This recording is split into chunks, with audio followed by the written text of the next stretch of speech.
All right, welcome back. Another edition of the Mouth and Off Sports Show here on the Mouth and Off Sports Show Network. Dan Sadek here, joined alongside by none other than Nick Brown, Ryan Brown, and Jonathan Sullivan. Boys, how are we doing tonight? Finally to get the season on the road. WBL Preview Show. I mean, we do this every year, and I always love it. We're doing it virtually, and man, second full season now with the team format, adding a new team, so much to talk about. I'm excited to get into it, boys. Yeah, so let's sort of recap how we got to this point. So last year in the pandemic year, we kind of had a switcheroo mid-year, mid-season. Originally, we went in with our usual captains format, but somewhere along the way, we decided, hey, let's try out permanent teams and give that a try. So we cut the captain's season short. We went to a permanent team format, and I think it was money for the most part. And we got to a 3-team playoff where the Hanks took out the Bums in a best-of-3 play-in series to face the Snowflakes in the championship. And then in an instant classic of a 5-game best-of-5 championship series, the Hanks pulled out the series victory and took home the first WBL team championship. But with a lot going on in the offseason, like Dan said, there is much to talk about as far as each team goes, and a new expansion team. So without further ado, let's get into it. First, I want to ask each of you, what are you most excited for going into the season? That's a tough question, but yeah, that's loaded. Yeah, I mean, there's honestly so much to be excited about with the new team joining and how that's going to affect. But I mean, there's really nothing better than being out there in the warm weather and getting to play some wiffle ball with the fellas. You know, it's just a good time. So I'm excited selfishly for my squad. I think we're looking great this year. Oddly enough, this is the BeanField Bum Show, if we're being quite honest with you. Yep. No attendance from anybody else, but we didn't ask for any attendance. But nonetheless, the WBL BeanField Bums Preview Show is going to be lit.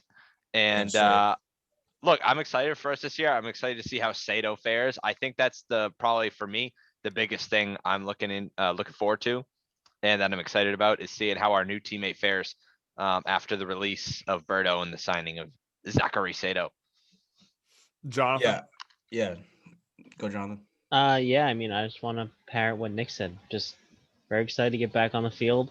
Love the WBL. I'm not an FBL guy, as people know. Probably the biggest FBL hater in the Look league, like such maybe. a fucking goon. Let's go. I'm excited to play. I mean, nothing in particular like sticks out. Just the whole season. I'm just looking forward to it. Love playing a little wiffle ball. Look at the kid's face. He could barely hold back a smile. You'll love to see it. I'm most looking forward to the new playoff format that we're unveiling, because I think that could lend itself to, I don't know, just some good suspense, some good tension, maybe some bigger games. Because again, if we're doing a 2-half system, and you're just going to get more, I don't know, the end of that first half, obviously, whoever's vying to be a top team, to safely secure their playoff spot or what have you, you're going to get more, interesting games earlier on because we're doing that 2-half system. And I think I'm most looking forward to see how that plays out. Yeah, so let's get right into that. For those that are unaware, the WBL is moving to a 2-half format, sort of like the minor league baseball system uses, where they have a first half schedule, they play it out, and at the end of that first half, the records reset, and they play a second half schedule. And the top X amount of teams in each half qualify for the playoffs. So in our case, we will have 4 teams participating in the first half, and the top 2 teams will qualify for the postseason. In the second half, our expansion team will be joining the league giving us 5 teams for the second half.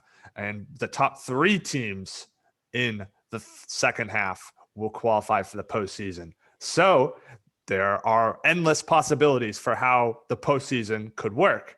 You could get somehow all 5 teams qualifying for the playoffs. And in that case, 4 and 5 would have a wild card play-in game to the semifinal round.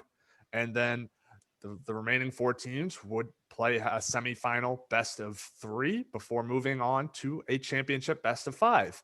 Or you could get the 2 teams that finish in the top 2 in the first half, finishing in the top 3 in the second half, and giving us only 3 teams in the playoffs. And we would just do what we did last year, again, all over. Or we could get a 4-team playoff. So there is no set playoff bracket until we get to the end of the overall season. So there's a lot to be playing for. Even if you finish in the top 2 in that first half, you can take out you could take out a couple of potential teams by finishing in the top 2 in the second half. So there's plenty to play for in both halves, even if you are one of those teams that does finish in the top 2 in the first half. So let's sort of recap what happened in the offseason outside of the schedule, because we know we'll be playing, each team will play each other in 2 best of 3 series, one home as the home team and one as the away team in each half. So an 18 game schedule in the first half and a 24 game schedule in the second half. But just in an overall sense of the offseason, we had a couple of transactions.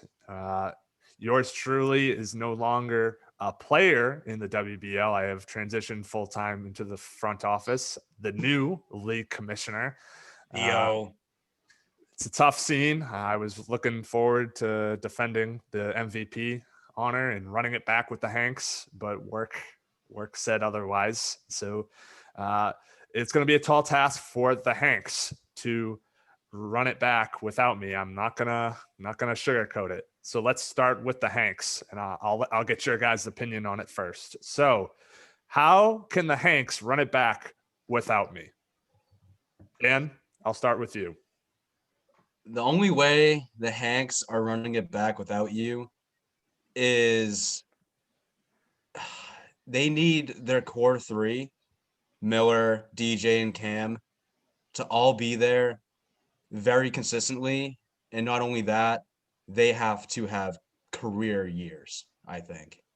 Just because, right, if their replacement for you is essentially James on a part-time basis, who knows what he can give them. But ultimately, it's them, right? It's Miller's the captain. How, what is his ceiling? What is the Hanks ceiling with him as their captain? I don't know. I think they're probably going to be, closer to a bottom tier team, but it's hard to gauge when you just rip off their MVP, their captain, and you replace him with a part-time guy, essentially. So, I mean, naturally, it's going to take a lot. I think they're just going to need career years out of their big 3. And, Cam wasn't there all that much last year. So he's someone that's going to have to be there. He's a huge player for them.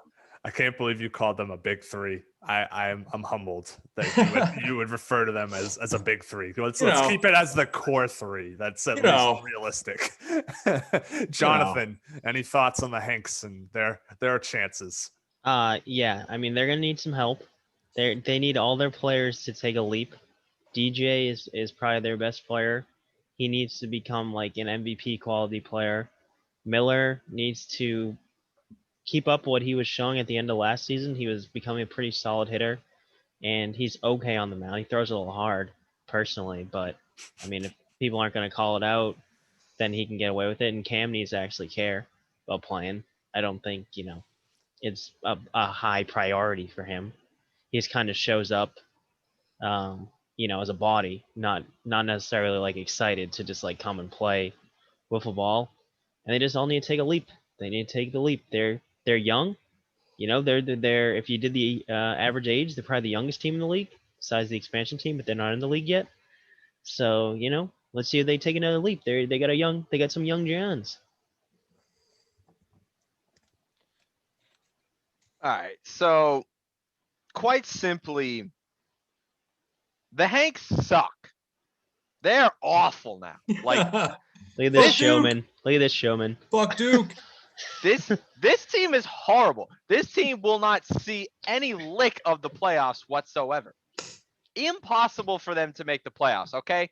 Cam doesn't give a flying shit about wiffle ball or the WBL. He's going to show up.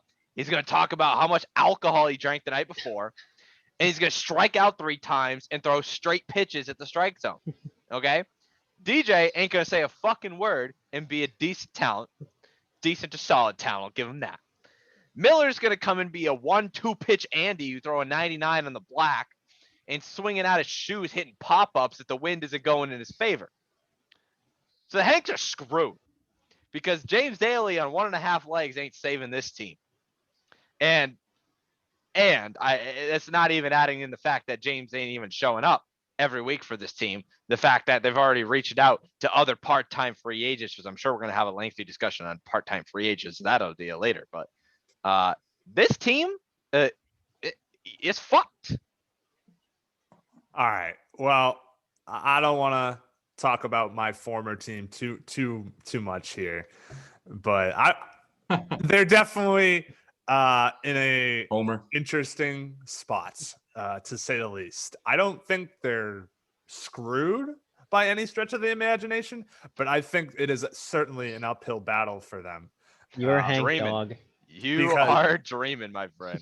Because like Jonathan and Diaz said, they are going to need career years out of their core 3. Not only is Cam going to have to show up, he's going to have to be better than he's ever had. And that's a tall ask for him just to show up on a consistent basis. And that's probably not going to be happening in the first half because he's still at college. Then you've got Miller. Miller showed that he can hit for power, not necessarily for a great average. If he can cut down on his strikeouts and raise that OBP, that batting average, and become one of the best hitters in the league, then yeah, maybe the Hanks can keep up that hitting lineup that they had last year, even without me. But that's asking a lot out of Miller when he led the league in strikeouts last year. And then you get DJ. He was a good all-around hitter and a very good to great pitcher last year. But he's going to have to take an even better leap, another leap forward, and raise his game to be not only a solid all-around hitter, he's going to have to be a great hitter for that team. He's going to have to hit for power, and he's going to have to hit for contact, and he's going to have to get on base on a very consistent basis. And then James, or whoever their part-timer, whoever ends up being their most consistent 4th, is going to have to contribute something to this team, whether it's hitting, pitching, or a little bit of both. They've got to get more than just something. It's got to be contribution. They need a contribution from that 4th player because they just don't have the top end star on their team anymore. It's plain and simple. So we can move on to another team, and that would be the Dominican Republic Snowflakes. Captained by Zach Lacey. They are bringing back their full roster for this year. So the question I will pose to you for the Snowflakes rather is, how can the Snowflakes recover from last season's championship heartbreak? I know they're bringing back their full complement of players. They've got the most improved award winner last year in Billy Campbell. You've got Gold Glove winner in Mark Latafe and a perennial MVP Cy Young candidate in Zach. So how do the Snowflakes bounce back and get back to the ship and take it all? I mean, all they got to do is just do what they did last year. Not much has changed to this team. The only thing that's changed for this team is Dan Roche is now whipped. So I mean, I don't know how that will affect his play or his availability. I mean, who knows? But this whole team's coming back, and I don't expect them to play any differently. They just got to do the same thing they did last year, and they'll find themselves in a prime spot to get back to the championship. There's no kidding that they're their top favored team going into the season, and they should be. They're pretty well balanced. They're by no means no juggernaut, but they spread themselves out pretty well, and it's just gonna be a matter of them being able to show up and play. I mean, that's going to be a theme for every team in the league, showing up and playing, because, you know, if the recent weeks have shown us anything, it's that availability is going to be the best ability this year. Yeah, I agree largely with what Nick said. I mean, you know, they just can't have too much drop off, I think, from their overall performance. Like, I think, again, you know, hitting was up across the board, but, you know, again, you know, they're going to need to be able to cover up any of their holes pitching wise, which they were able to do last year. And then hitting, you know, again, they have, you know, their whole team is, I would say, competent at hitting, you know, at the least. And as long as they can build on that again, I could see them being one of those teams that, you know, is right there to get a playoff spot after the first half. And if they do, you know, how do they perform in the second half? And, you know, would that be, you know, a case where they don't take the regular season too seriously if they already have a spot going into the second half? And then how does that affect their playoff run? Like, I think about those kinds of things with this new format that we have now. Are they a team that will just kind of coast along until the games, quote unquote, really matter? But I don't know. I just think that as long as they don't drop off too much, they'll be right there. And I don't see why they would drop off. Yeah, they got to keep the same pitching up as they did last year, because they got a good pitcher in Zach. They got an okay pitcher in Merguiz. And then historically, DR and Billy have been like towards the bottom of the league in pitching. And DR pitched pretty well last year, and Billy didn't pitch, you know, he wasn't horrific. No, you can say it. He was horrific. He had the third worst ERA in the league. Well, DR and Marcus pitched better than I think people expected last season relative to how they had played in the past. So if they can keep that up, then they have a good shot. But if DR and Marcus revert back to the mean that they had, you know, in previous seasons other than last season, then they could be in some trouble. You know, they could be, especially in the first half, they could be struggling to get that 2 spot potentially. Are you But- sure that DR and Marcus weren't a part of the large part of the league that just all pitched horribly? Well, last year, I mean, They DR's pitched ERA. better than us. Well, Wow, everybody as a did, but, team, like, yes. DR's ERA last year was 6.56. that's just around some of us. Well, yeah, you laugh, but yours, Nick, was 7.86. I'm very aware. So, I mean, Bro, when you They're- have Zach and he's their third pitcher. So like if he does that, that's good for them. well, no, he was by far and away their number one. Zach was. His ERA last year in the team format was 4.24. No, only 3 or 4 other people had a better ERA than Zach. That would be, and we'll get into these guys more. That would be Alec, that would be Matt, and that would be DJ. Those were the only 3 who had better ERAs than Zach last year. So I'm maybe- just saying, like, just because we were awful. So just because he was slightly better than us doesn't mean he had like an okay decent. He was bad. He was bad, just like the rest of us were. There were only very, very few people that weren't bad last year on the mound. I mean, I feel like you're saying that because historically pitching has dominated the past few years, and Yeah. you're used to seeing ERAs in the 1s, 2s, and 3s, and anyone that had an ERA in the 4 or above was just god awful. And so you're just accustomed to that. And now that you see one of the top pitchers in the league, a top 4 pitcher has a 4 ERA, and you think that he had a down year, like. Let me like clarify that. What I mean by that is, yes, he didn't pitch as well as he had in the past. I will give you that. But he was still far and away one of the best pitchers in the league, even though his win-loss and his ERA may not say it so. We're talking about Dan Roach. No, I've been talking about Zach. I don't know. Bro, Yeah, what you're Jonathan talking was about. talking about DR. Well, Yeah, I but was- DR being in the 6 is, again, that's if he's their like third worst pitcher, Yes, this is what I'm saying. it's pretty solid. I mean, okay, I guess expectations on Dude, do you third- not understand? He would have been the number 1 on our team last year. If he Yeah, was the but number okay, 3, that's not the point, bro. I know we were like really bad. Like we were like bottom of the barrel bad pitching. That does like you're still acting like he had like a good year. Just comparatively to the rest of the ERAs, bro. Like we're using the sample size from last year. Nah, well, I just disagree. I just disagree in this. all right, I then don't why think don't he you pitched why well. don't you tell us about what the Snowflake's got to do to get back to the playoffs? Yeah, please answer the question. I already did. DR doesn't need to pitch like any better than he did last year for them to get back there. That's not my point. I'm just saying he didn't pitch great last year. And you said that him and Ruiz did. Who did? Jonathan did. They pitched better relatively to a lot of other people in the league where they had been before. Bro, not by that much. An ERA in the 6 compared to guys who had ERAs in the 7 and 8. Like that's not that big of a jump. Yeah, but do you not understand when he is the third guy that makes a difference than if he's the one guy? I'm not talking about where he is on the team. Let's put it this way. The Snowflakes had 3 of the top 6 pitchers in ERA last year. Zach was 4, Marcus was 5, and DR was 6. So yeah, what Jonathan is saying is totally correct. They had their number 3 was essentially could have been other teams' number 1, or essentially yours too.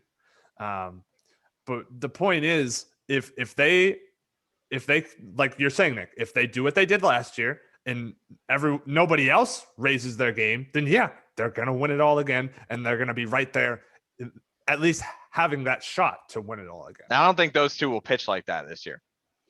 Well, I mean, I agree. Marcus is one of those pitchers where it doesn't really feel like he's that talented of a pitcher, but he always ends up putting up sneaky good stat lines on the mound. I almost wonder if he takes advantage of, my new best friend in the WBL, the wind. And he recognizes when the wind is in his favor and he just throws pitches to get guys to pop up a lot. Well, then he's smarter than you. Needs some advanced analytics.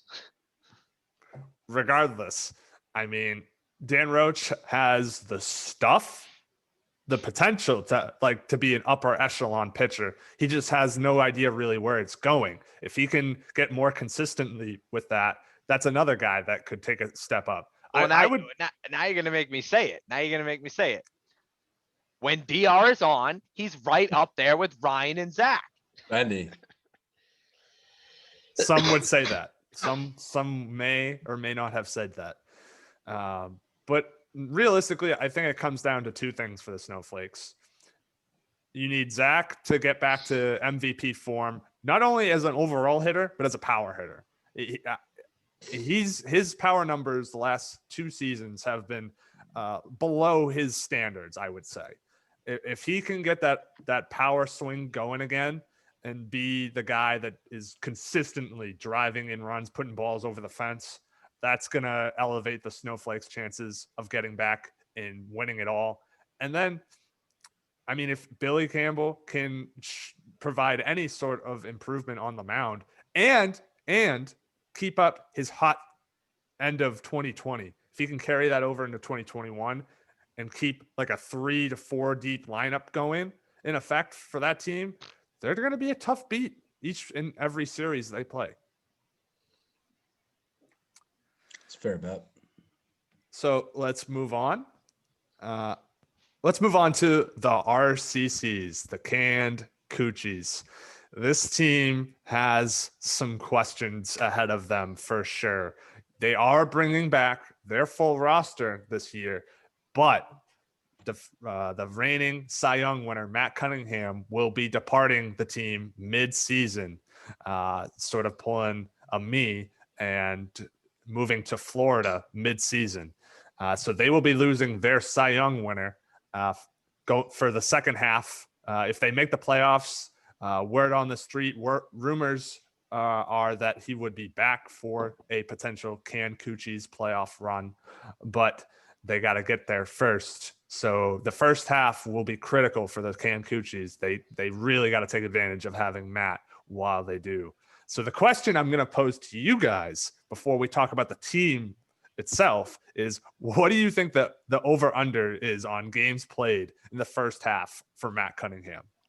Oh, this is the biggest worry for them as a team and probably the league as a whole, at least for the captains that are trying to schedule games.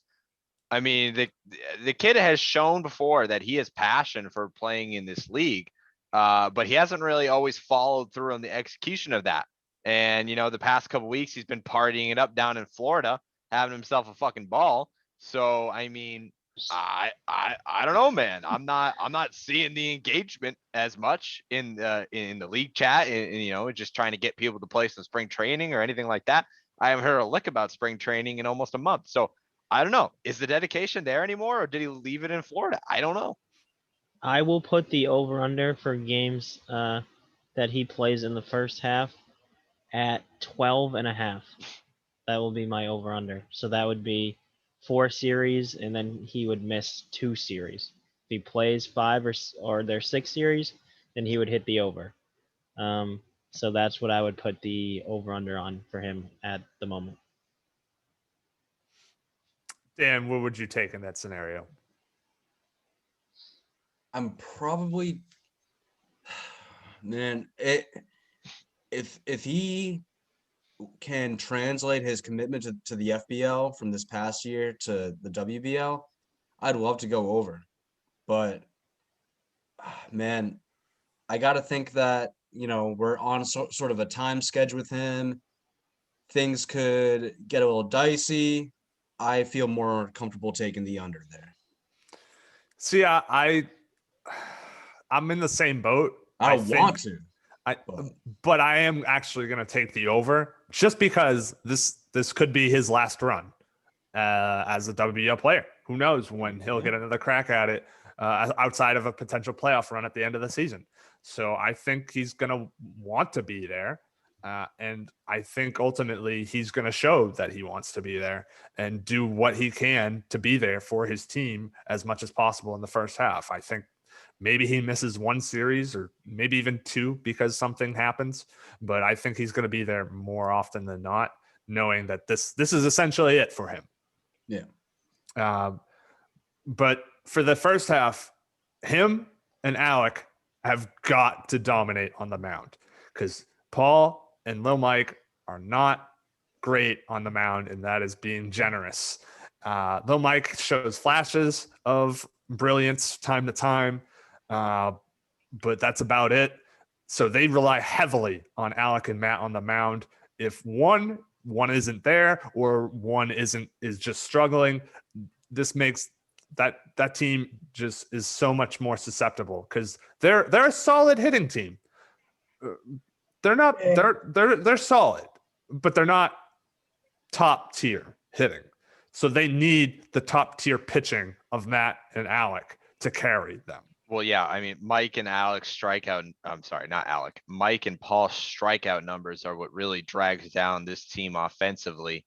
And so, like you said, when one of Matt or Alec doesn't show up, because last year we saw how Alec can get streaky with the bat. And I mean that in a good way. He was smacking home runs. I think he might have hit 4 straight home runs in as many at bats in one game. And I think it was against us. It would probably be a good bet considering how we pitched last year. But I think it was.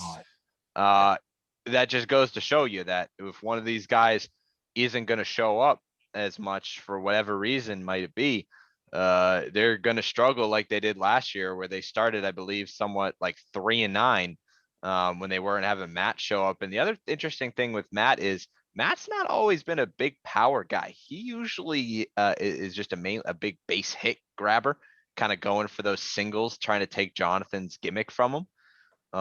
So I always wonder, I always keep an eye on that to see if he's done playing baseball, to see if he maybe tries switching up the swing, because I've heard him cite trying to keep his technique, his baseball swing in, and not try and mess it up when he's playing with us in WBL. Be interesting to see if he dishes that and really tries to put some power into his swing and send some balls over the fence instead of playing for a little more contact.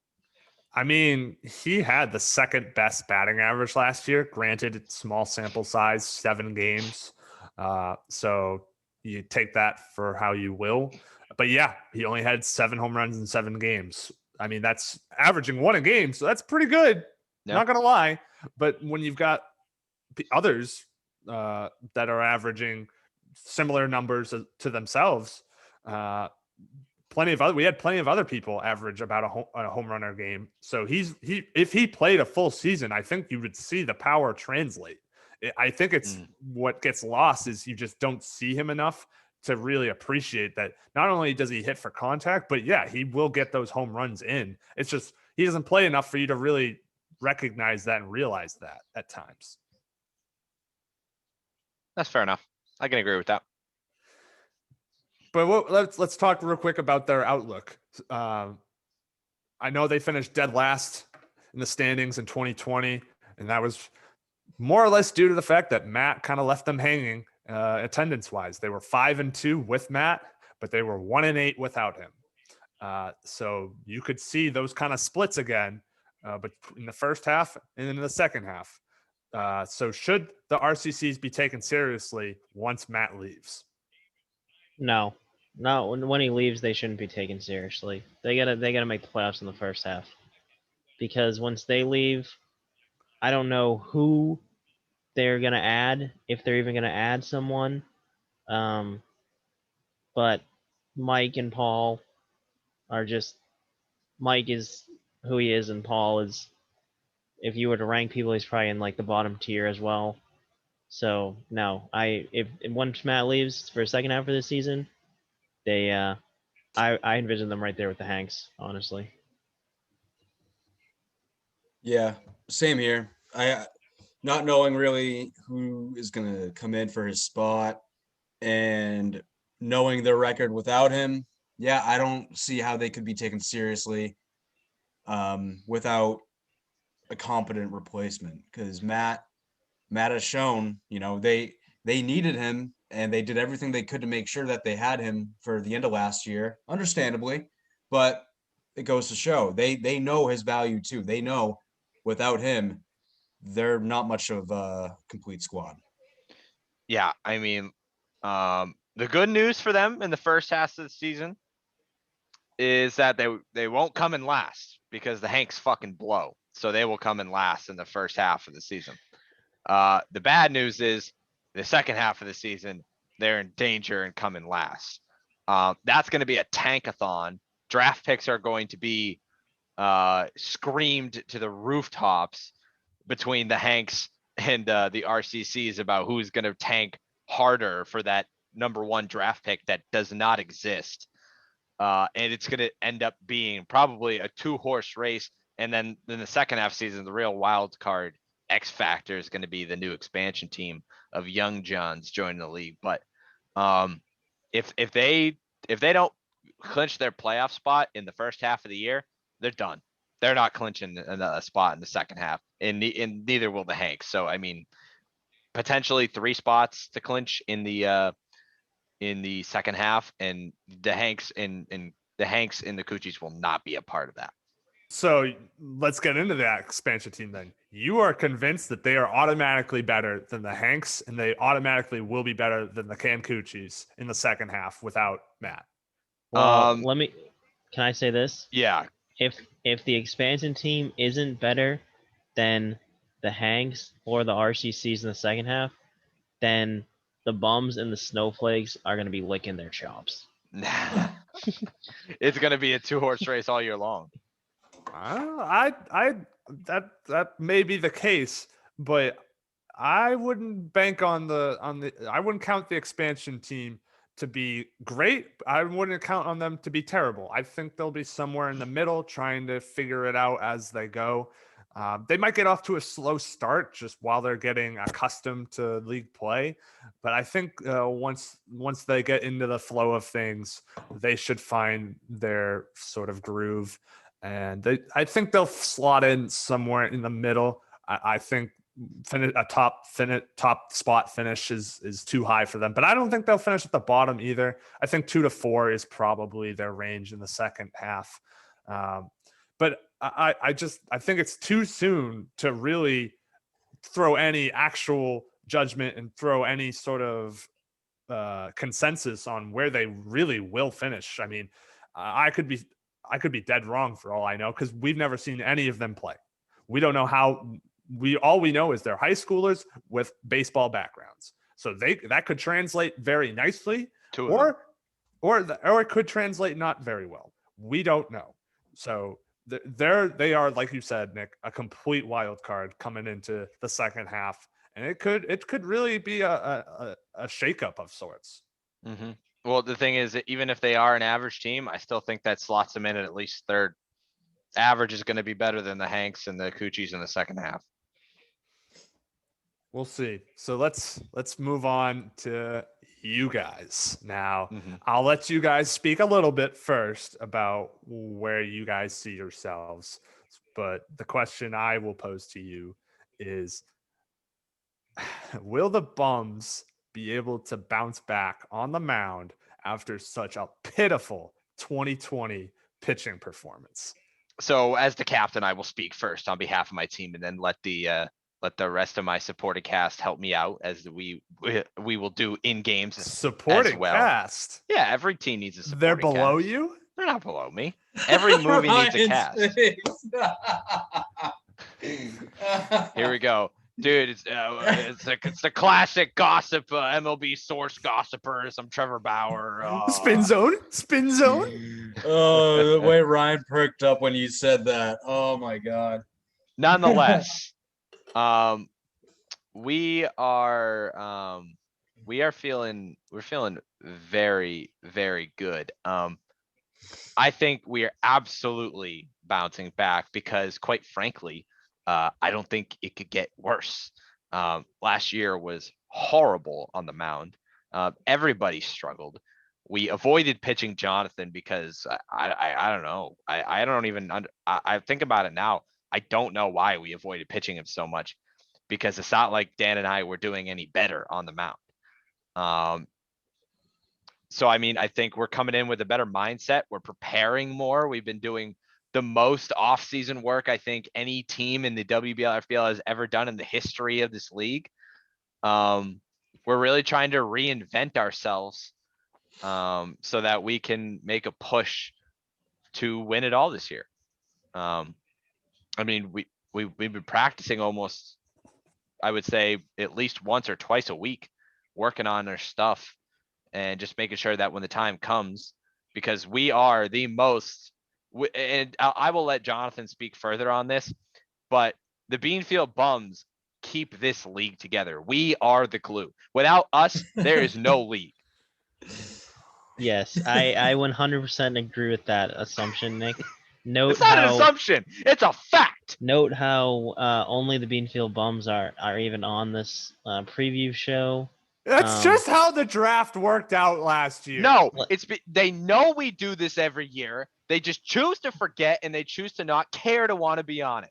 You never asked anyone. If the BeanField Bums did not exist, then the other teams would just they'd play once every 3 weeks, max, maybe. They'd just never schedule. The Flakes, the Flakes would be the most active. Yeah, but the problem is that they would have no the other two teams in particular. Just you have two captains that they're very passive in their ability to schedule. Scheduling games. They don't I mean, the BeanField Bums is nice the thing about the Bums and the Flakes is that the members of the teams are the closest to one another. The Bums are close, the Flakes are close. They have some close relationships on the team. The Hanks, I mean, you have cousins on the team, but not with the captain. I don't know if the Hanks have ever any player on the Hanks have ever had a one-on-one conversation with their captain before. I'm gonna guess no, honestly. And then with the RCCs, Mike and Alec have obviously had conversation before, but I don't think outside of their little chat, I don't think Paul and Alec are ever talking. I'm gonna go on and assume that. I'm gonna also assume that Alec and Matt are not talking. Well, Mike and Matt can are I not butt in talking. here for a sec? You just sparked a memory, or kind of a little note. People forget Lil Mike and Alec kind of butted heads last year because we know Lil Oh, I do Mike remember that. loves to Yeah. act like a captain. And so far, they're kind of acting like co-captains this year. It sounds like Alec is just letting Mike doing all the captain work and then just holding the title as captain. I respect Well, it. I'm too I wish nothing but infighting on the opposing teams this year. I Yeah. love it. The And Couldn't agree worst. more. You are the worst. The thing with the Snowflakes too is DS, you say the Snowflakes would be the most active if we weren't here. And I agree that's true. But at the same time, I'm pretty positive that 3/4 of the Snowflakes would be perfectly fine with it without playing wiffle ball over their summers. Yeah, I mean DR now that he's whipped. DR before I would say that he would like to play occasionally. But DR seems to have plenty of things to do. Marcus is a known wiffle ball hater until recent memory. And Billy is just a very carefree kind of dude. He just kind of rolls with it. So, I mean, if wiffle ball games were getting scheduled, he's kind of guy's like, hey, you want to come play wiffle ball? He's like, hell yeah. But like, if you don't ask him to play wiffle ball, he's not going to like ask you to play wiffle ball. You know what I mean? Let's kind of reel ourselves in here. We've kind of gone off the deep end on a real tangent. The deeper meaning here is that the bums keep this league together. The bums are the most entertaining, the most must-see WBL team in the entire league. And we're gonna prove it to you again. This team just keeps producing content, whether you can we cut his mic? Who are you looking to? Can we cut his mic? The wall. He's literally looking at the wall or the door. Cue the GIF guy speaking to the wall. I mean, the bums are certainly the most entertaining, and because they're the most toxic in house. See, because they're because they're the closest with each other. The other teams are scared to yell at each other. Get him, boy. I mean, the Snowflakes are the second closest, so you'll see Zach kind of yell at his players. But bro, you think DJ's yelling at Miller if he strikes out, or like you think Paul's yelling at Mike if Mike drops a fly ball? No. I'm screaming at DS. DS is screaming back at me. We'll probably end up arguing about Tatum and Kemba in the outfield. That's gonna happen. That's going to distract me. That's going to distract me. So please don't do that because I hate that shit. But the point is, people think we're toxic. Bro, we just care. We're yelling at each other because we care. We want to win more than anybody else. And it just wasn't in the cards last year based off performances. But hey, we're trying to put in the work and change that for this upcoming season. But again, it doesn't change the fact that we are the fire that keeps this the spark. We are everything. Whatever, you know what I'm trying to say. All right, Dan, give me your thoughts. I just want to say, again, we care a lot, and I think that's very indicative. We took our player search, pretty. I think that it took a while to come to Sato and get him in and get everything sorted there, but that kid has been trying to get better as much as anybody that I've seen we bring into the league, whether it's FBL, WBL. That kid has been putting in the work, driving his ass from Milton, again, at least once a week. He's been putting in the work. We've all been putting in the work in all facets of the game. And does that mean we're going to win it all? No, I'm not saying that, but we're putting ourselves in the best position possible. And that's why I think that we have as good of a chance as any team in the league this year. So. Yeah, I mean, before you go, Ryan, I mean, just to hop onto that, what we're doing with Sato in the off season or like the preseason, whatever you want to call it, it's what we wanted to do with Berto last year, and he just wasn't into it like Sato is. We wanted to get Berto to show up. We wanted to like get him into the WBL like kind of groove and get him used to how we play and just wiffle ball in general. But he just wasn't into it as much, and Sato has been, and he's been making leaps and bounds ever since he first started. And he kind of just started throwing balls and swinging the bat, and he looked a little goofy doing it, and he just looked a little uncomfortable. But like I said earlier, I'm really excited to see how Sato does out there. So my expectations for you guys coming into this year, first, like you said, Nick, initially, I don't really think you can pitch much worse than you guys did last year. That was one of the most incredible stories of last year. Was you had two perennial top end pitchers that just struggled mightily on the mound, and you had no depth to sort of save yourself, and you refused to really let Jonathan loose to try and bail you out. Maybe you'll try that this year if things turned out that way again, but we'll see. I do expect the two of you, that being Nick and Dan, to have bounce back years on the mound. I just don't know to what degree. Maybe that's going from a 6.5 or a 6.9 ERA, 7.8, whatever it was, to a 5 ERA or a 4 ERA. Just maybe it's only a minor improvement, but even if it's only a minor improvement, if you have the hitting that you guys had last year, which also was not, I was not prepared for, is in the sense of the fact that Dan stepped up in a big way and became a very quality hitter in your lineup. Worst hitter in the league. Nick. If the three of you are hitting that way again, then all it's going to take is the two of you bouncing back on the mound in some way, shape, or form to enough of an extent where you're competent as a pitching staff.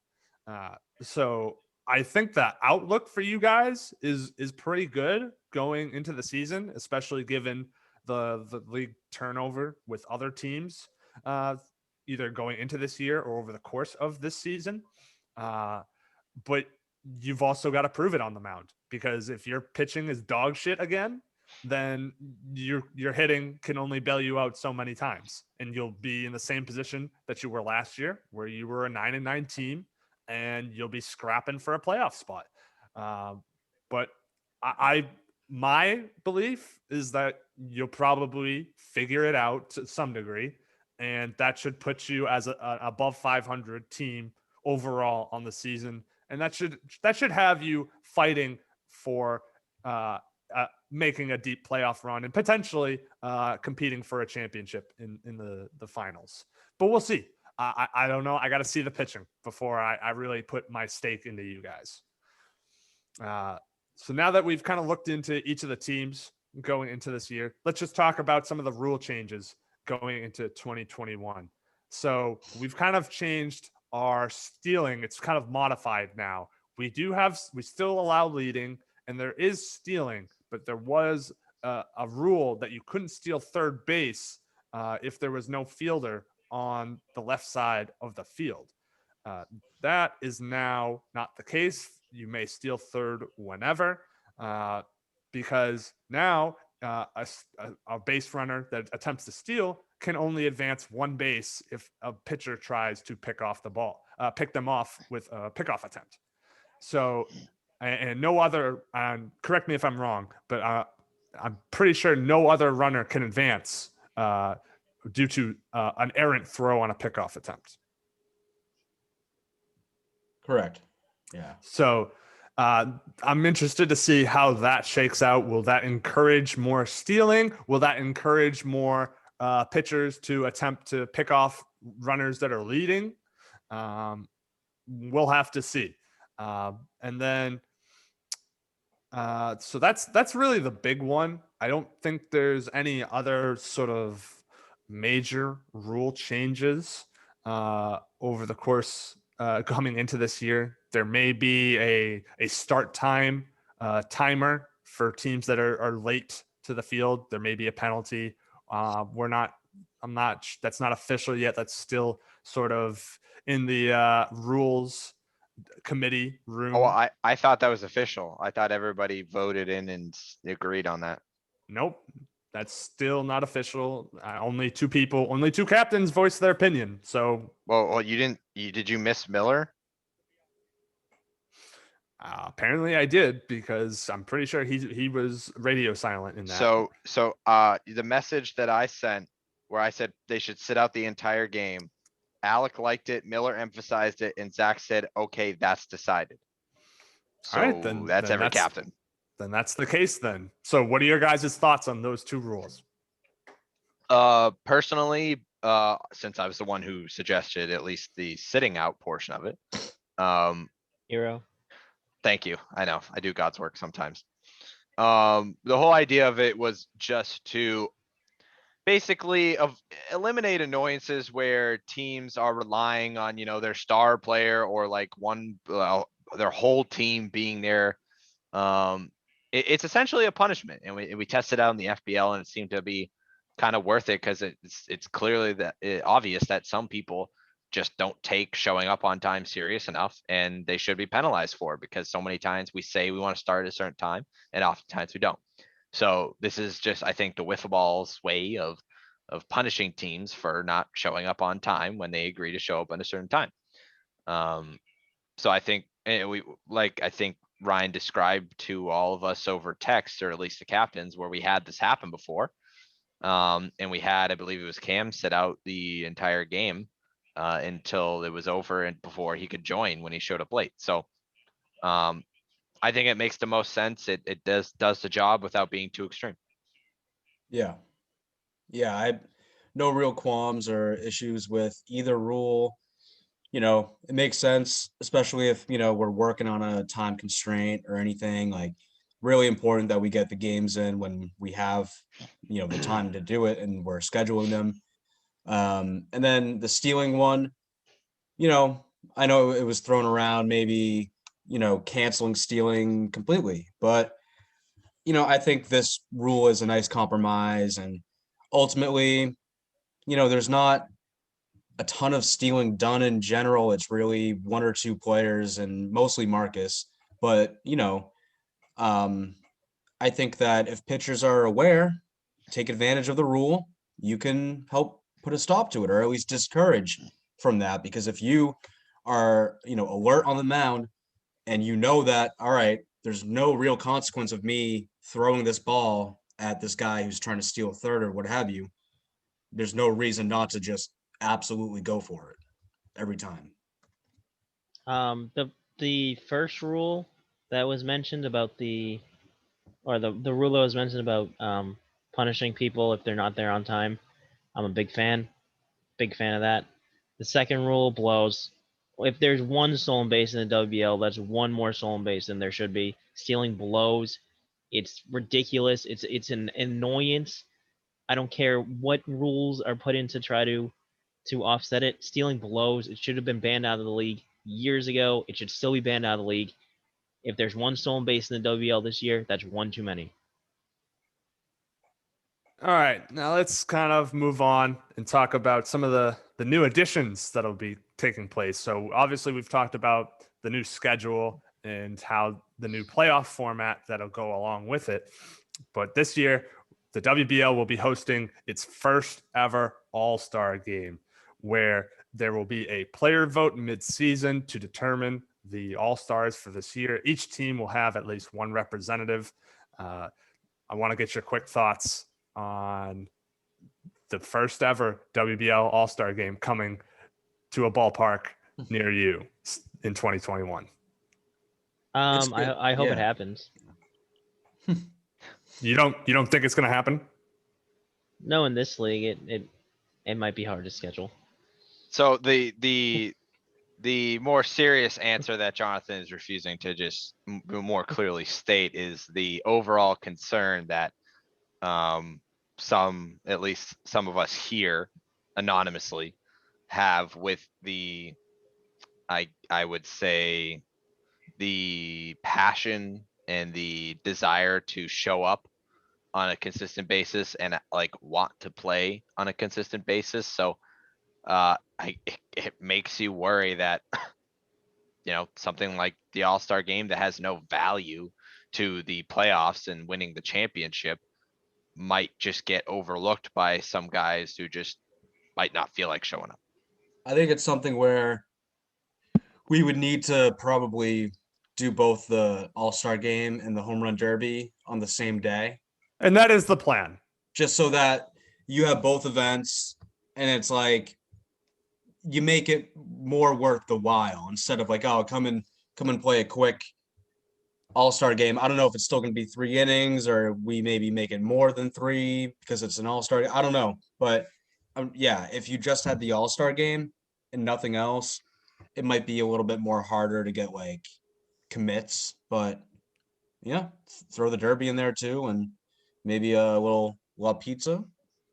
Yes, Saturno? bring back La Pizza Torno. Bro, I love Westy, bro. Westy's the best pizza I've ever had. Oh my God. Don't take credit card. All right, let's No do credit card. let's do some quick hits Know what's next. before we get into our award predictions. Yes.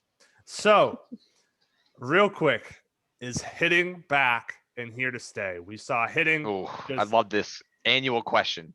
We saw hitting make its triumphant return last year once we switched to the team format after pitching had just started dominating. Is hitting here to stay? Hitting is here to stay in the summer. I do not know if hitting is going to be here to stay in April and May, because what happened last year when we played is that Johns were so upset because the wind was blowing in the springtime that we literally went and we played. We were going to play at Zach Way a few times. We switched fields at a point to the other field because the field is excuse me, let me put on my glasses. The field is northeast facing, and the wind in the spring tends to blow out of the northeast, cold wind, whereas the summer wind brings the warm air from the southwest, so the balls fly out. They fly in the summertime. So the hitting is back in the summer. We know that because it's a wind-friendly field in the summer. When you got that cold spring wind coming in off the water, then it's a pitcher-friendly, and that's what it will be in April and May. But overall, hitting will be back once again for the majority of the season. Sir, All right, thanks, where are your thanks glasses, aviation meteorologist Jonathan Sullivan with us. Jonathan loves looking at the wind before we play though. I'm a stan. Dan, let's get your thoughts. Is hitting here to stay? Yeah, I think so. And yeah, it might not be as here in the spring, but yeah, I think that especially with anybody that's newer in the league that's coming in, where they're gonna have to be on the mound here and there.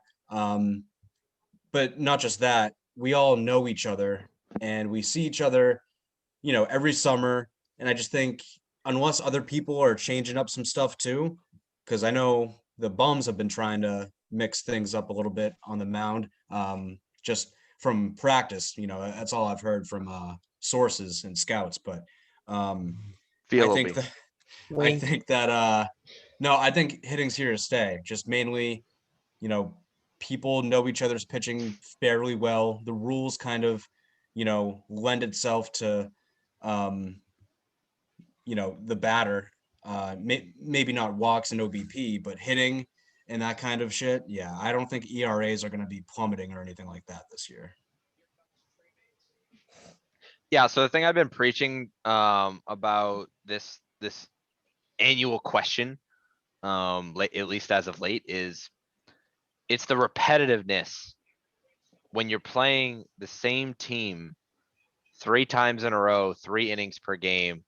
So you got 9 innings and you're seeing the same group of 3 or 4 pitchers. That's why getting 4 guys to show up so you can mix around how often you pitch your players is going to be so important. And I think it was one of the downfalls for us personally last year, because without Berto, who pretty much ditched us for the entire regular season, we were stuck with 3 guys.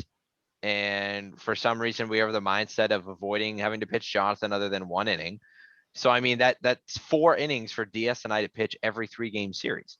So in addition to just being a part of the league for so long that people kind of know your repertoire by now, you're getting so many live at bats that you just kind of get comfortable in the box and you're able to just hit guys. And it's really tough to mix up your stuff and throw it accurately for strikes. So for that reason, maybe it's not a crazy amount, but hitting is definitely going to be more here than not here, if you know what I'm saying. So it's just going to be a matter of really how Mother Nature decides to play the wind, how hard the wind blows, and how well guys execute, and how well, at least we specifically as a team, mix things up.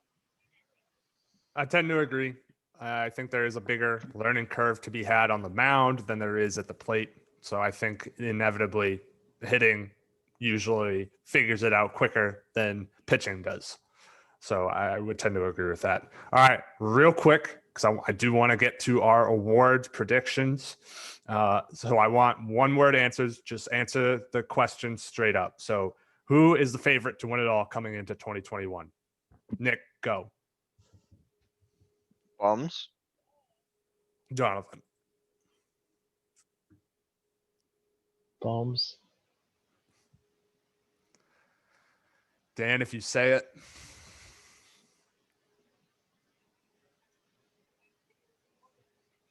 Bums. That this is the worst. Let's go, The baby. worst. All All right. right. Well, Hold on. no. You fucked up. You fucked up. Don't say All right, a we're different done. answer, DS. No, Are you we're kidding done. me? Why would you We're even think moving about on. changing your No, mind? Are we're you moving insane? on. No, we're moving on. All right. Last question. I want who will qualify for the playoffs this year? Rattle off the playoff teams. You could say all of them, or you can say 3 of them. Go. The Dan, Snowflakes. Jonathan, Oh. go ahead. The Snowflakes. The Bums. And the RCCs. And the expansion team. I have the same answer. I'm gonna go with the Snowflakes, the Bums, and the Coochies. No And that's expansion it. team love from DS. Tough scene. Tough scene, kiddos. All right. So that's going to Fuck do them it kids. there. So let's go into our award predictions. It's what we're here for, realistically, the yearly extravaganza. But before we do, I want to drop some stat tidbits from last year.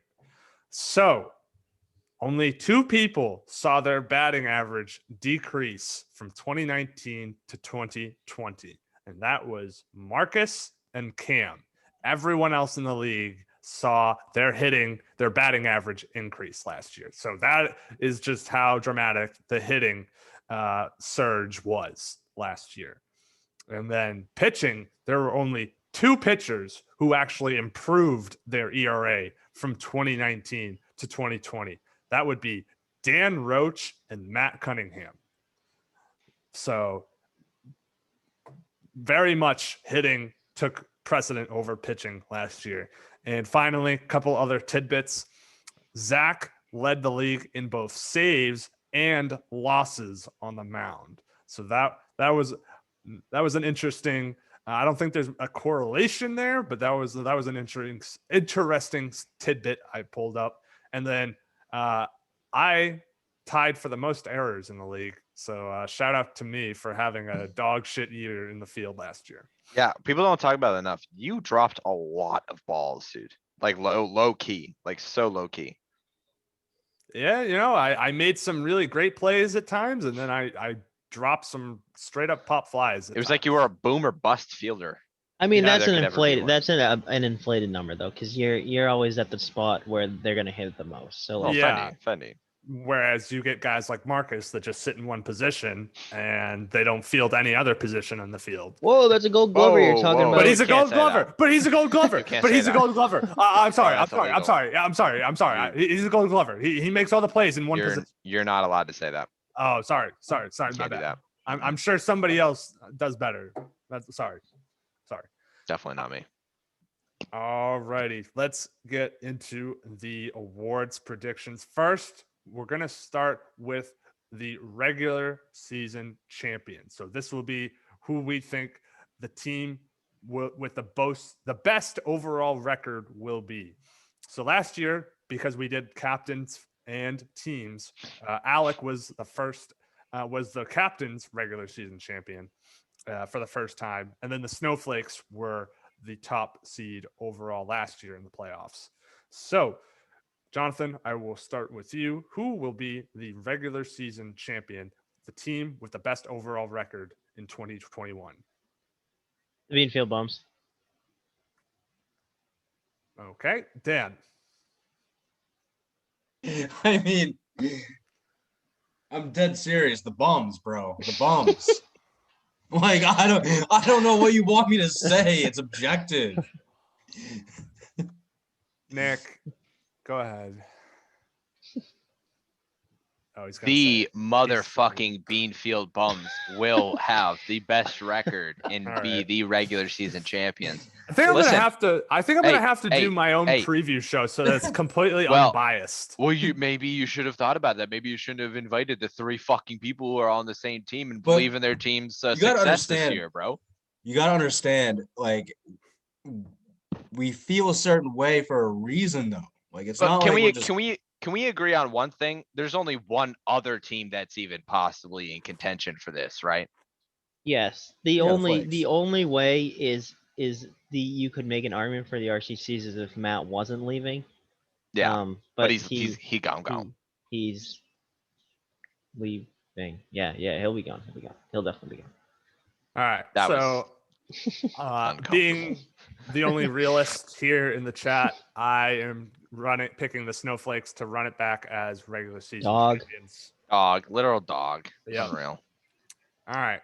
Moving on to the home run champion. I was the home run champion last year for the second time. Nick and Zach have been previous winners. And it's interesting of note that Jonathan and Dan have correctly predicted the home run champ the last 2 years. So we'll save their answers for last. Nick, let's give your dog shit answer first. Who's going to be the home run champion? Hey, ask Nicky ask Nichi if he's on the juice, bro. He loves talking to his fans. Give me that shit, baby. And it's not even a wrong answer. I mean, I'm a past winner, bro. I with you gone, I couldn't be more confident in my chances at taking home the home run crown this year. So I got my eyes on the prize. I want a championship over anything else. If I got to stop hitting home runs to win a championship, so be it. But I think we win a championship because I hit home runs, and that's my confidence spiel. Oh, because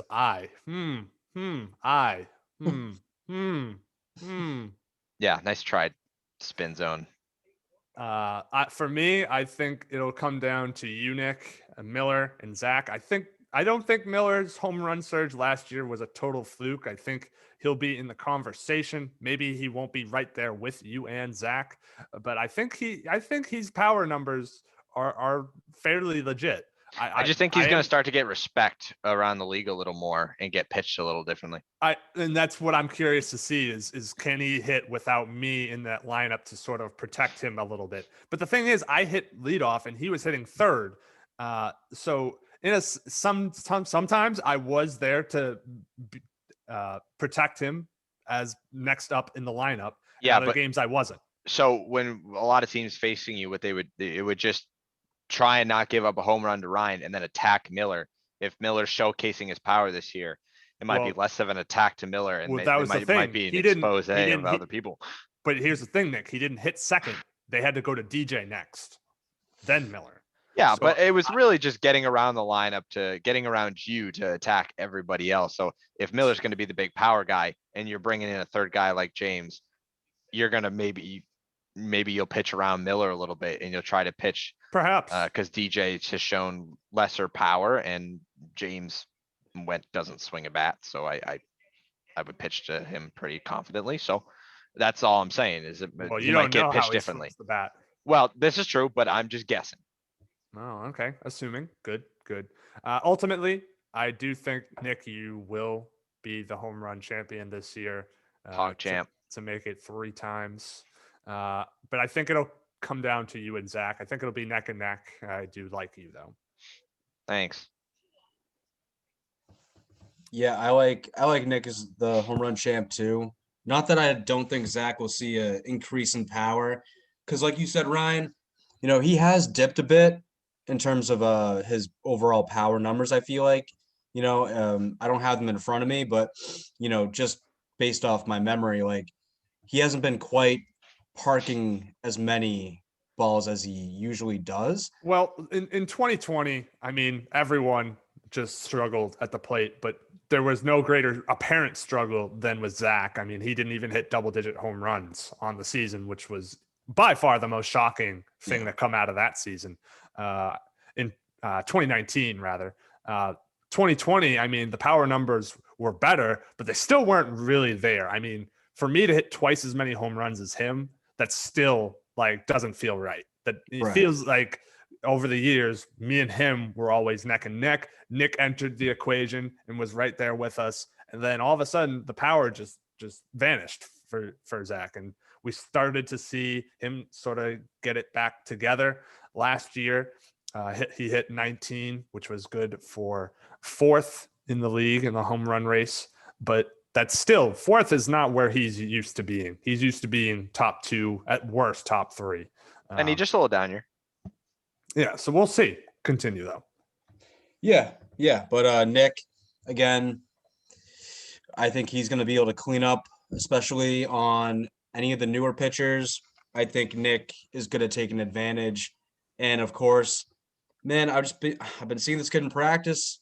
Oh man, this kid's already feeling himself. Look at This kid put one on my motherfucking roof, Ryan. We haven't seen that since the tennis ball era. All right, just keep buttering him up. Jonathan, go ahead.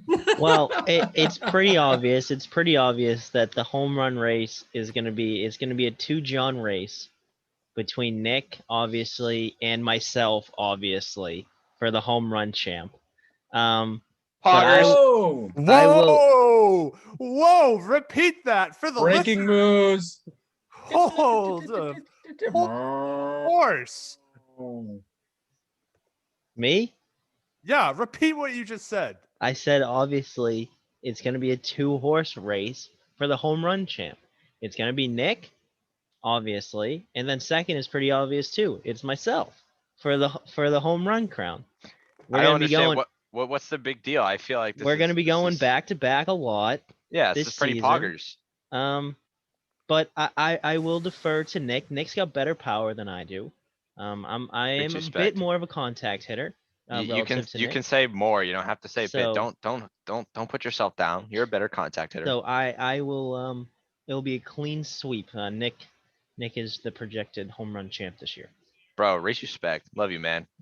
I'm rooting for you this year though. Thank you. I'll say this. I'm not trying to hit more home runs. I just you just think it's gonna work out conveniently that way. Yeah. When you don't try to hit home runs, you end up hitting more home runs. You know how it is. Yeah, of course. All right, let's move on to the Baxter Award.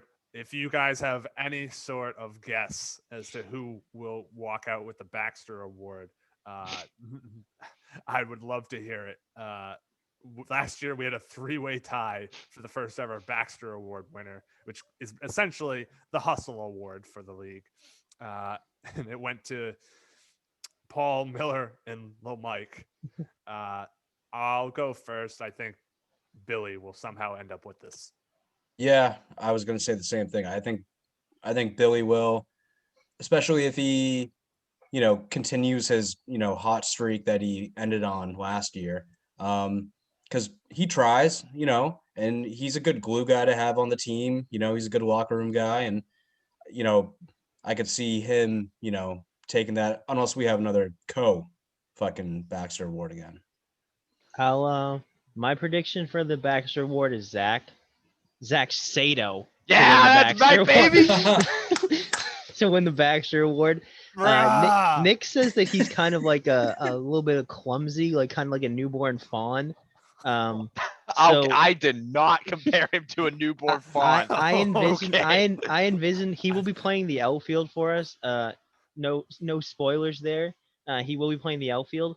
I envision him like trying to rob home runs. And I envision him like running into the fence, like maybe once or twice. And I think like running into the fence like at a relatively high speed is a good preface it for you winning the Baxter Award, because you're giving your effort when you're bruising your rib cage on that yellow thing that covers the fence. Yeah, I'm gonna piggyback off that. I'm going with my guy Sato as well. He's a bit clumsy at times. He sometimes lacks the awareness of where he is at the current moment, but he's a guy who always gives you 150 million% on every play. He's gonna give you everything. He reminds me of Berto in the FBL, laying out for every ball that he can, putting his body on the line.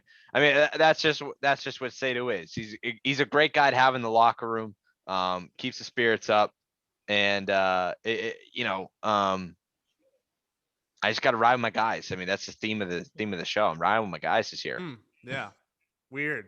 Jonathan and Nick have yet to pick somebody not on their team. Who Well, knows? let it be Let's go to the next known. award. Hey, Let's hey, see. let it be known. Let it be known. A certain captain for a team in the FBL refused to vote for anyone that wasn't on his team for the award. So, like, it's not like Yeah. the precedent hasn't What a been set dog before. that person probably was. That's different. That's the actual vote. These are our actual predictions. Well, these are what I actually think are going to happen. I don't believe that. I do not believe you. You're telling us what to believe? That's kind of weird, champ. Yeah, that's way to spin zone that one. Good. No, you're the king of that. It's finding little W's. So last year, the rookie of the year did not exist as we didn't have enough new players in the league. This year, with the expansion team and with James Daly and Zach Sato, the rookie of the year award will be returning. Obviously, James and Zach Sato should have an advantage in that they will be on rosters and playing from day one. But so I guess the question for rookie of the year is, will it be James? Will it be Sato? Or will it be one of the players on the expansion team? I will say Sato, because I know that I know that. What do you want me to say? I don't know any of these Johns on the expansion team, okay? I don't know who they are. I don't even know any of their names. I've never seen any of their faces in my life. That's cap. You've literally met James Daly on several occasions. Okay, no, I know. He's different, but I just you're gonna tell me Sato's been putting in work, okay? Week by week by week. This kid Sato's been grinding. He's got a big bum. This kid's tatted up. He's big. This kid, look out, okay? He's big. Yeah. Yeah, he's a big dude. He's got a big dick. And you know what? He will clear James in the stat category, not by a little. Not by a little. By a large margin. He will be far and away. And I like James. Good guy. Great dude. Married man. He's a husband. Yes. But but Sato has been putting in the fucking work. This kid wants to be good and he wants to play. He has passion for the game. I don't know that about James. And I've never seen James swing a bat. And I know he's a little banged up. You know, he's got a bum knee.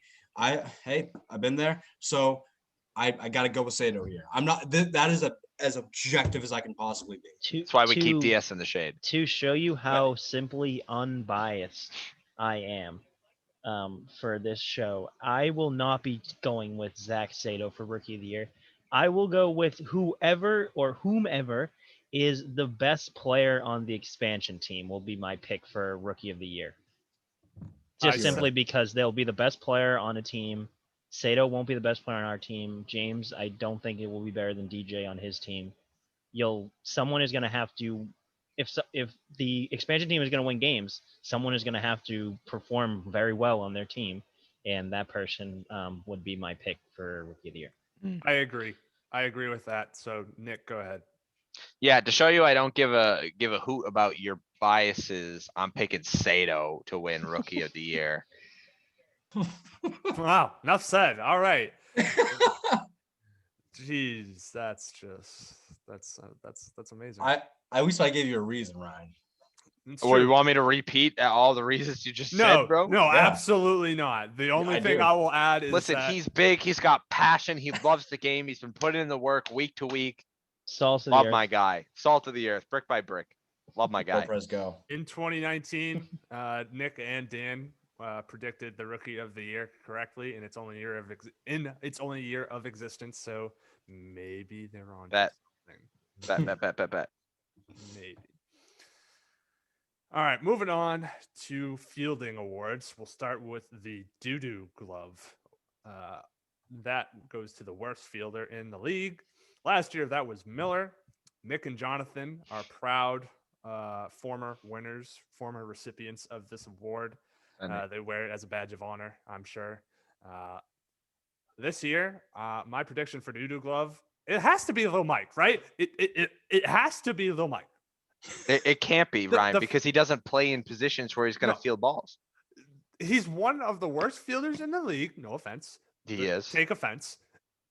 And the fact that somehow, some way, we've gone 3 years of Doo-Doo Glove voting, and Lil Mike has not yet been voted worst fielder in the league. That's kind of shocking. You know what it is, Ryan? Is because it's not fun to give the doo-doo glove to somebody who's actually just awful in the field. It's more entertaining to give it to somebody who's actually good in the field and made a couple of errors that showed up in the stat sheet and they were honest about them instead of lying. Ooh, are you talking about yourself there, champ? I did not lie about my errors. That's why I'm always top of the league in errors. Check my stats. Don't want to hear it. Next. Who's your Wow. pick? Who's your pick, Nick? Yeah, who's your pick? My pick, pick, Nick? my pick is going to be whoever plays infield for the Hanks. No, I need a name. Okay, fine. I'll predict who's gonna play infield for the Hanks. I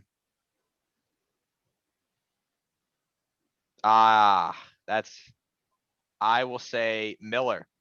Yeah, back to back. He's going back to back.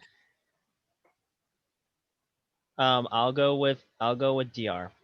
He freaking blows in the field. I don't care what anyone says. He blows. You ever see DR try to catch a fly ball? Oh my god. Looks like Yeah, he's like Look, blind. I'll That get votes. legitimately looks like a chicken. He throws his hands up in the air and it's tough. I'll get a few votes for Doo-Doo Glove. Oh, I will too. Because it just people just they, a certain team I think is jealous of how much the Bums, are beloved throughout the other teams in the league. They love the toxicity of the Bums. But Funny. like, I'll get votes. But I'll tell you this: Nick knows it, DS knows it. My field last year, average. And that's a godsend for us. I mean, you did show improvement last year. I will 100% give you that. Yeah, give him No the respect, bro. doubt about it. Shut the fuck up. That's my guy. That's my All right, teammate. we're moving on to Gold Glove. Like Doo-Doo Glove, it's only existed for 3 years. But in the case of Gold Glove, this league has this ridiculous agenda and bias to only give it to Marcus, as Marcus wept and cried for it to be in existence so that he could win an award. And so he has been handed it 3 years in a row. Not going to sugarcoat that, because I'm not saying he's not one of the best fielders in the league, but he clearly only plays one spot in the field and one spot only, which in my opinion takes away from his candidacy for this award. But Sheesh. I will start with you, Dan. Who is going to be Gold Glove wearer? So the easy pick would be to go with Marcus again, but I think there is going to be finally voter fatigue there. So Gold Glove, again, it kind of depends if he shows up enough, but oh man, I can't pick him. I was gonna pick Matty Bumshow because he's a great fielder. I just don't think he's not gonna have enough service time this year. So ultimately, I think I'm gonna go with Sheesh. RCC's losing his bird rights. probably someone like I could see Zach winning Gold Glove because Dog. Fendi. That might be Because- the most dog thing I've ever heard. Are you fucking kidding me with that shit? All right, you can go, Nick. You can go. I'll go. Hero, showman. My pick for Depoy this year is it's gonna be the runner up in the FBL. A DJ I think is gonna win Gold Glove this year, Oh my just God. because John's just they love this guy. They just love this guy, and his surrounding cast like Cam and Miller and James on one leg is just they're gonna be so horrific at fielding that DJ is gonna have to like play like the field like himself. Like he as he's gonna have to throw the ball and catch the ball like if you know what I'm saying. So that would be my pick. I think that voter fatigue. I believe you're right there, DS, and to critique Marcus and Zach by the same reasons that Ryan says Marcus is limited in his positioning. Zach is also limited because Zach only plays the infield. You won't see him in the outfield. I expect DJ to play all around, and I just relative to other fielders in the league, I could see Alec making a case potentially. Alec's a sneaky, pretty good fielder, but I'm gonna go DJ. John's just love that guy. I'm going to read the room, hashtag DS, and I'm gonna pick Lil Mike. Oh, word? What? No, you explain yourself right Yeah, now. You're gonna yell at Right me. now. Right the fuck now. Explain. Well, it's really simple, okay? Lil Mike's awful in the field. This vote is gonna turn into a meme by my prediction, and therefore everybody is just gonna be like, yo. Like, and it's only gonna take like 5 or 6 people. Lil Mike, go up. That's it. That's the tweet. That's just terrible. Yeah, dude, my prediction is not based off performance. Mike sucks in the field. You are predicting I'm predicting this vote. shadow government. Yeah. As Damn. somebody who's been on the receiving end of a shadow government, I am. Tough. Well, I wish I had a better answer myself, but I don't, because I don't think the league's done voting Marcus, handing him gold gloves. So I think he's going to win it again. Because they're who else do you give it to? Last year you saw last year you look at the voting and nobody got more than a couple votes. There's just a Marcus bias for this award. Everyone just gravitates towards him for this award. And I'm not saying he's not worthy, but at some point he's got to go above and beyond and show that he can do more than stand in center field and make the majority of the plays. He makes some really great plays. Don't get me wrong, but I don't get it. I don't get it. You know what's crazy is last year I made a montage from our WBL preview show, and it's just Ryan sucking off Marcus and picking him to win everything. And now this year, Ryan is flown away to Arkansas and is just absolutely shitting on Marcus's life. A complete 180 on Merguez from Ryan. Guys like Nick Wright, he's changing his opinion every 2 seconds. Unreal. Damn, I don't know if I can come back from a Nick Wright comparison. That's a tough one. I'm gonna attempt though, because we're gonna move on to the big 3 awards, and that would be Most Improved, Cy Young, and MVP. And one more at the end, of course. Obviously. Yeah. You're forgetting an award. Hey, that's not an award. Big Bum Man of the Year is an award. What are you talking Big about? Bum Man of the Year? Are you kidding? That's the most anticipated award. And you're gonna diminish its value? It's the freaking Big Bum Man of the Year. You slut. Fucking asinine. I'm not even going to acknowledge the conversation that just went down 20 seconds ago. That was shorter than 20 seconds ago. Anyways, Most Improved, we'll start with that one. It's easily the hardest to predict, as myself and Jonathan have been the only ones to ever predict it. And we only did it once each. So Most Improved is usually comes out of nowhere and someone we're not expecting to make a leap. Last year, the Most Improved was Billy Campbell. He as we talked about and mentioned, he was red hot with the bat. And it didn't even matter that he was still god awful on the mound. He was so much improved at the plate that really put him above for Most Improved. Former winners include Marcus and Jonathan and Nick. So another one where they wear it as a badge of honor. Jonathan, let's get your Most Improved winner. Okay, my Most Improved winner. All right, you're already smiling, so I know where this season is going. Is going to be Cameron Mooney. Whoa! For Most Improved, because he is a complete shitter. Okay, this kid's a shitter. all he has to do is show up and like actually care a wee bit and like try, because he played baseball in the past. He has like good. He can hit like good. So I just don't see like anyone like he, like all he has to do is just care, and his numbers will like improve. So if he can care, then I think that he can do it. Although I know that a certain captain despises Cam, and he will probably whip votes to prevent Cam from winning any awards. And he has a loyal servitude of people in the league that will do as he says. He's got So mind that control over that half the does league. that does worry me for Cam, because Cam is on this person's bad side. But I will go Cameron Mooney for most improved this season. You can name names. It's okay. You don't gotta hide it. Everyone knows who you're talking about. It's Zach. Dan, go ahead. DJ Brown will be most improved. So I think a similar thing that happened with Billy, right? Billy's first intro to the WBL, he got his feet wet, had some, ups and downs, whatever. Second full year, the kid had a much, much better full, portfolio, if you will. His hitting got much, much better. He hit the shit out of the ball at the end of the year. Pitching, again, as you said before, Ryan, higher learning curve there. That might improve a little bit more this year for Bill.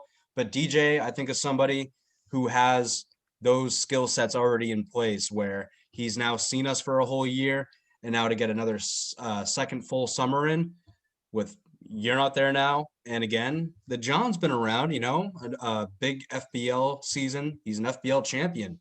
He's also a WBL champion. Kid's got championship pedigree. So I think most improved for DJ Brown. I think that's a pretty shoe-in pick right there. That's a bold prediction because he was second in the league in ERA last year. Obviously, he wasn't anything special at the plate. The power numbers, the production, the averages were solid, but nothing great or special. But he would have to really make a big leap as a hitter and keep up that top of the line pitching. Hitting, I think, is where it's going to come. I think hitting, he's gonna go up big. Yeah. Okay, Nick, go ahead. I'm trying to think about this one, and honestly, I think I'm gonna roll with Miller. I know his hitting was very good last year, but I'm gonna go the pitching route. I mean, if anybody has an opportunity to improve, it's the guy who's gonna be on a team that has a hole to fill. So, I think it could be any one of the Hanks, but I'm gonna roll with Miller's pitching possibly improving. Maybe he comes into the season with something different in the tank. Who knows? That's what I'm gonna roll with for now. But I would bet money on that it would be somebody on the Hanks that wins this award. So Nick stole my thunder. I also like Miller to win most improved. I think he's going to have to cut down on the strikeouts. Like I was saying earlier, that'll get his OBP and his batting average up a bit. And he'll need to stop chasing and take some pitches and get the walks up. Walk rate needs to improve a little bit as well. Cut down on the strikeouts, improve the walk rate. And then he's shown in the past that he can be at times a very good pitcher. He didn't really show that much at all last year, only very sparingly. But if he does make that return to, if he does get hot on the mound and he's able to be a similar player as a hitter, I think, most improved is definitely in the cards, because if it wasn't for Billy's hot, like nuclear second down the stretch run last year, I think Miller would have won this last year. So I think it's a solid bet that Miller will be in the running for it again. But before we move on to the next award, I need to point out that all three of you picked a Hank to win most improved, and Nick said somebody from the Hanks is going to have to do it, and yet you all think the Hanks are going to be ass. Well, here's the logic. I think because of how well hitting was last year, and how I think it'll pretty much stay the same, I don't see a lot of big change in like statistics this year. So it just makes me think who has the most room to grow. And that's where it leads me to the Hanks. But Don't get me wrong. Room to grow doesn't mean team success. I'm talking individually because the Hanks will be a shitter organization for years to come. All right, let's move on to Cy Young. Nick has correctly predicted the Cy Young winner in 2 of the past 3 seasons. So we'll start with him. Matt Cunningham, as we've mentioned, was the 2020 Cy Young winner. Zach has won this award twice, and Alec is a former winner. So Nick, who is going to be the Cy Young winner in 2021? Well, Matt's gonna win it again, and let me tell you why. Yeah, he won it last year, but I don't think another year with him winning, I don't think he's gonna have voter fatigue from that yet.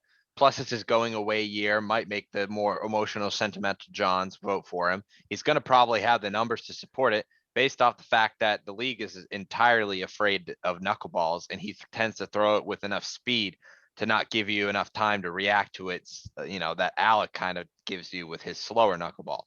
So, I mean, given that the league just has struggled to hit knuckleballs for ever, he's going to be in the position with the numbers, and I think just it'll be the perfect storm that there's no reason why he shouldn't win it unless he really just has a down year and somebody else beats him statistically. So, but I'm going to roll with Matt. I'm gonna go with Zach to win Cy Young this year. A popular pick, a previous winner. I think unlike Matt, Zach's gonna be playing the whole year. He's gonna rack up a ton of wins against shitter competition like the Hanks, the second half RCCs, maybe the expansion team, and his numbers are gonna be pretty good at the end of the year. And we know that he's got a lot of people in the league that like to vote for him. He'll definitely get his own teammates to vote for him, so that's good enough itself. I'll go. I'll roll Zach for Cy Young this year. Dog. Yeah, dog. I'm gonna go Alec. Dog. I could see him. He's gonna be there. The full slate, right? Alec is gonna be there both first and second half. So yes, although he does keep hinting at he'll eventually go to New York. God knows when that will be. However, though. So I'm gonna go with Alec. Again, who knows? If he's been working on anything, I don't know. I'm not around the kid, but Cy Young wise, I think his knuckler, yeah, Jonathan thinks it's a meatball and it's like the easiest thing to hit in the world. But again, you're gonna have a whole new team out there that has never seen his pitching, that will probably not be very successful with. And I think Alec, again, will clean up on shitter competition. Not going to mention the Hanks like Jonathan did, because I mean, yeah, they are shitters, but I'm not going to say that. Hero, thank you, big brain. But Alec is my pick, and he hasn't won it in a little bit, so I could see him being a bounce back pick. I think Cy Young is going to be a 4-horse race this year. I think you're going to have Matt, Zach, Alec all in the conversation. And I think DJ should be included in the conversation as well. I think he's going to have to be the ace of the Hanks this year if they're going to be competing for a playoff spot. They won't be. And I think that he's going to be able to replicate his numbers from last year. Yes, he's going to have to. Everyone will have a year under their belt of facing him, but he's one of the few players in the league that most players haven't seen years of experience against. So he's still fairly new, and I think he still has that to some degree in his favor. But I am with Nick on this one. I think with how dominant Matt was last year, he even played in such limited amount of time. He only played in 7 of his team's 18 team games, and he played about half of the captain's games. But over the course of that entire 2020 campaign, his ERA was 0.88. Nobody even sniffed that. He was dominant start to finish. Didn't matter what format it was. And I think we're going to see a lot of the same in the first half while he's around. I think the only thing that's stopping him from going back to back with Cy Young is himself showing up. So if he shows up and just pitches the way he does, this should be his award to lose. So now we can talk about MVP. And last year, I won MVP, making it back to back and 3 times overall. The only other former MVP winner is Zach. And in the case of previous predictions, Dan is the only person to have correctly predicted the MVP multiple times. So, with that being said, I'll start with you, Dan. Who is going to take the MVP mantle? My pick for this year is the man none other than himself, Nicholas Charles Brown, the first. I think Nick, senior. Yeah. I think Nick is gonna have a big year on the mound, at the plate. Again, I'll say it till I'm blue in the face. We've been working. We've been working our bums off. I've been seeing this kid grind. He's been leading practice. He's been a true coach.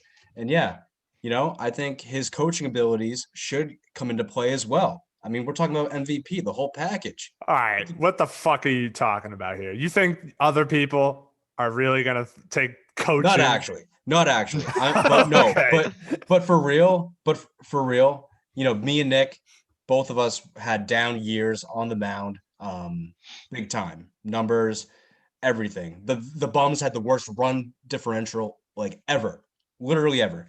So I think he comes back to the mean a bit for what he normally is, but I don't think he has to be like a Cy Young candidate on the mound to get MVP, but I think he's going to be good enough on the mound. And again, home run king, boom, MVP. And I think the Bums are going to be pretty damn good too. So wouldn't look bad if he had the MVP on a really good team.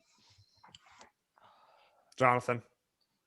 Yeah, my pick for MVP this year is also going to be Nicholas Charles Brown the first. Like DS said, he's going to lead the league in home runs. His ERA is going to drop from 7.8, whatever it was, to 4.5 or lower. He is mastering. He's learning to play with the wind this year, not against the wind. The wind is his friend, not his enemy. Wind, friend, not enemy. Remember that. No more temper tantrums on the mound when he throws a slider and it gets a little gust of wind and doesn't get a strike. He's going to move on from that. He's going to take a deep breath. He's going to find himself. He's going to return to the ace that he was previously.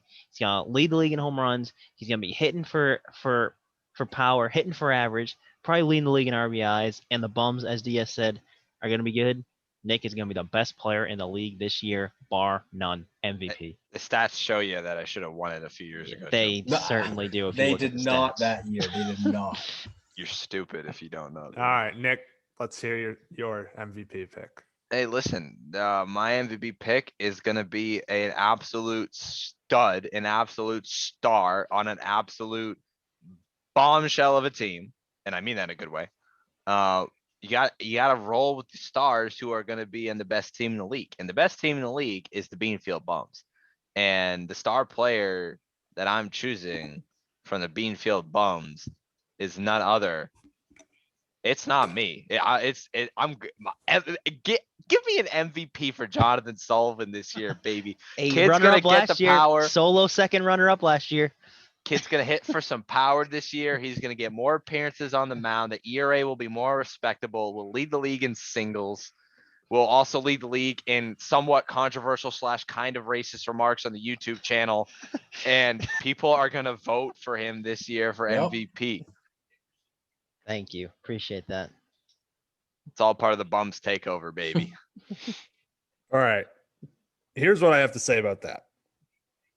Jonathan, I think he will actually be in the conversation.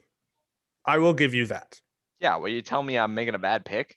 Yes. I know. Because I don't think one, there's any shot that he actually wins it. One person in this Zoom meeting voted me for MVP last year. I'm not going to say who that was, but he who did it knows who they were. I don't remember if I did, so I hope you're not talking about me. I'm not. All right, good shit, DS. It wasn't DS.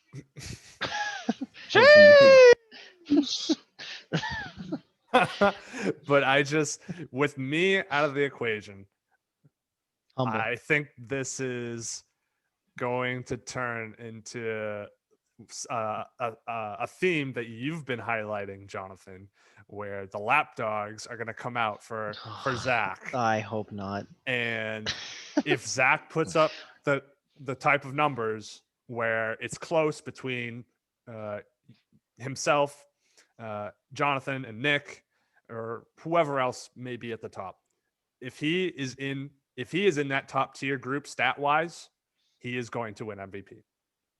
No doubt in my mind. I think the top 3 should be Zach, Nick, and Jonathan. Makes me want to puke. But I just, at the end of the day, I think this is the one where the lapdogs are going to make sure that their king gets MVP. Because I'm not here to stop him anymore. Sorry. That's okay. I'll take him down myself. We'll see. But I think Zach's gonna be out to have another top caliber season, and if he does, I don't think that either of you or anyone else is going to be able to put the votes together to challenge him for the MVP this year. So we're gonna skip that other award that you guys were talking about because I don't give a flying fuck about it. I'm voting for DS for Big Bum of the Year. Big Bum Man of the Year. I'm voting for Jonathan. I'm voting for DS. I hate all of you. And we're going to go to the finale, and that is the champion. And so we're going to pick the championship matchup. We've already talked about who we think will make the playoffs. So, Nick, I will let you start.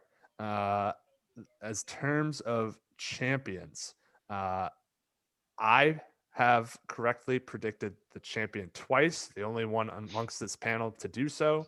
So I will go last. Nick, who is going to make the championship series and who wins? Bum Snowflakes, bums win.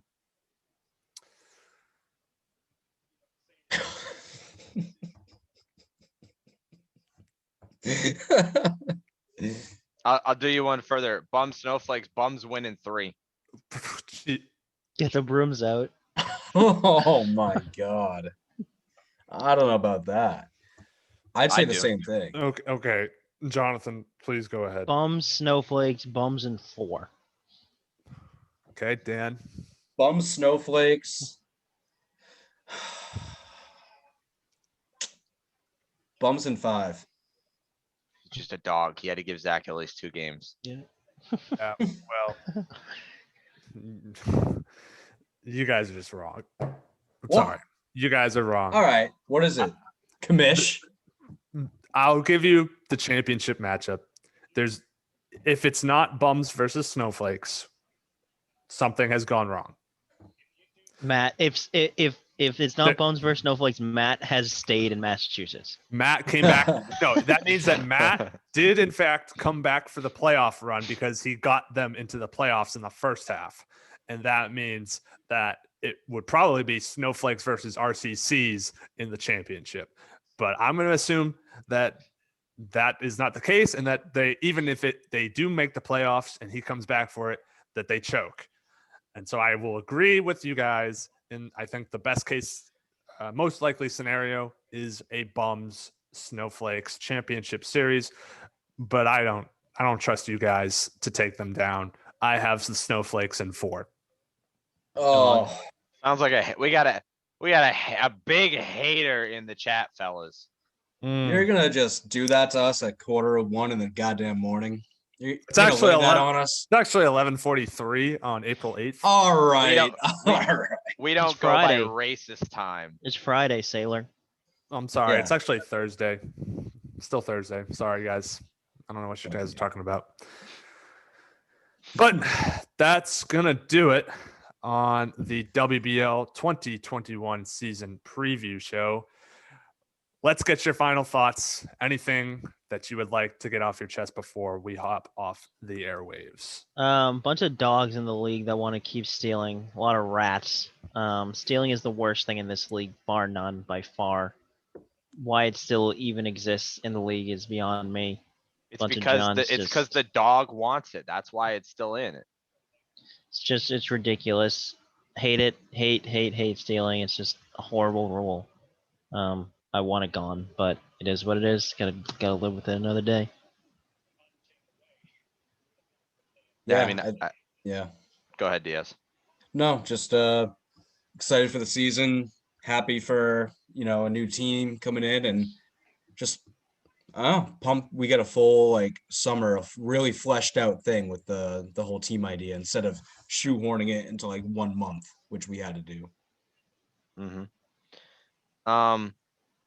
So I'm curious to see how this whole part-time and free agent kind of thing goes, seeing as the RCCs are being allowed to sign somebody to a 1-day deal to give themselves 4. See if it'll spark any interest from other part-time Johns to maybe join the league. I'll see how Shelley does this weekend. It's his first return in a couple years to the WBL. Didn't have the greatest offensive output, but he pitched pretty decently. I will cry wolf if he ends up being nasty.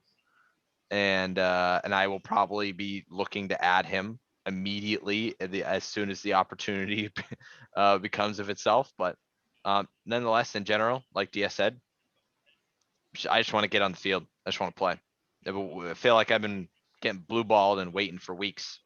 I'm getting screwed over because nobody wants to play, or nobody can get the time to play. So just finally ready to get back out there.